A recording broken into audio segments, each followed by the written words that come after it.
జగిత్యాల జిల్లా నాచుపల్లిలో జనసేన నేతలతో పవన్ సమావేశమయ్యారు. పార్టీ నేతలకు పవన్ దిశానిర్దేశం చేశారు. తెలంగాణ తనకు పునర్జన్మ ఇచ్చిన నేలని, రాజకీయ ప్రస్థానం తెలంగాణ నేల నుంచే మొదలుపెట్టానని పవన్ అన్నారు.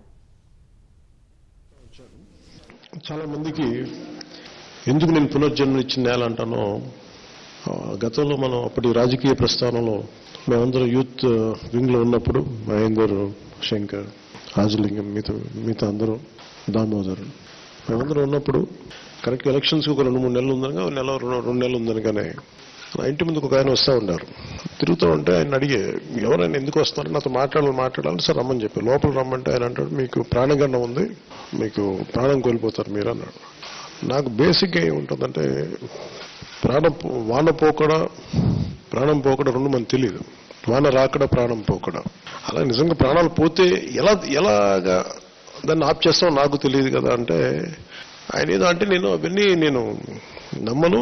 తలరాత ఎలా ఉంటే అలా జరుగుతుంది, అలా జరగనివ్వండి.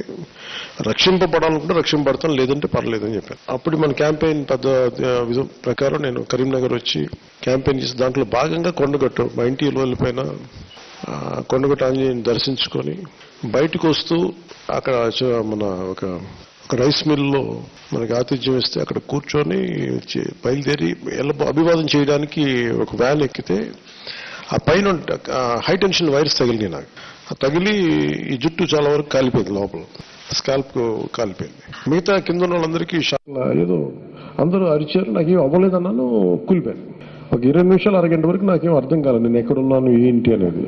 సో నాకు ఆ రోజు నుంచి మన తెలంగాణ నేల కానీ కొండగట్టు ఆంజనేయ ఆశీస్సులతోటి నాకు పునర్జన్మనిచ్చింది. నా నేల తల్లి తెలంగాణ అనేది ఆంజనేయుడి ఆశీస్సులు అనేది నేను గుండె లోతుల నుంచి నేను నమ్మిన. అసలు రాజకీయ ప్రస్థానం మొదలుపెట్టిందే తెలంగాణ నేలలో మొదలుపెట్టాను. నాకు చెప్తా వచ్చాను. తెలంగాణకు సందేశం ఇచ్చే స్థాయిలో లేనా అని జనసేన అధినేత పవన్ కళ్యాణ్ అన్నారు. తెలంగాణ మొరికల్లాంటి యువకుల్ని, రత్నాల్లాంటి బాలికలను చూశారని, తెలంగాణ పోరాటాల గడ్డ అని పవన్ కళ్యాణ్ తెలిపారు.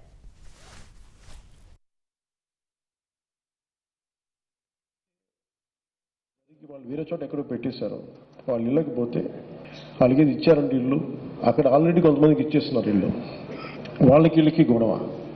ఒక తల్లి పడ్డ వేదన. అలా నా కూతురు స్నానం చేయడానికి పోతే ఈ బాత్రూమ్ తలుపులు లేవు, పక్కనున్న పోరలు చూస్తూ ఉన్నాను, నేను ఎట్ట కాపాడుకోవాలి నా బిడ్డనని ఆ తల్లి ఏడ్చిన ఏడుపు నన్ను బాగా కదిలించేస్తుంది. ఆ రోజు సాయంత్రం ఇంటికి వచ్చాను, చూస్తూ ఉన్నాను. చూస్తుంటే నెక్స్ట్ డే మార్నింగ్ అప్పుడు కాంగ్రెస్ నాయకులందరూ ఒక హ్యూమన్ చైన్ పెట్టుకున్నారు.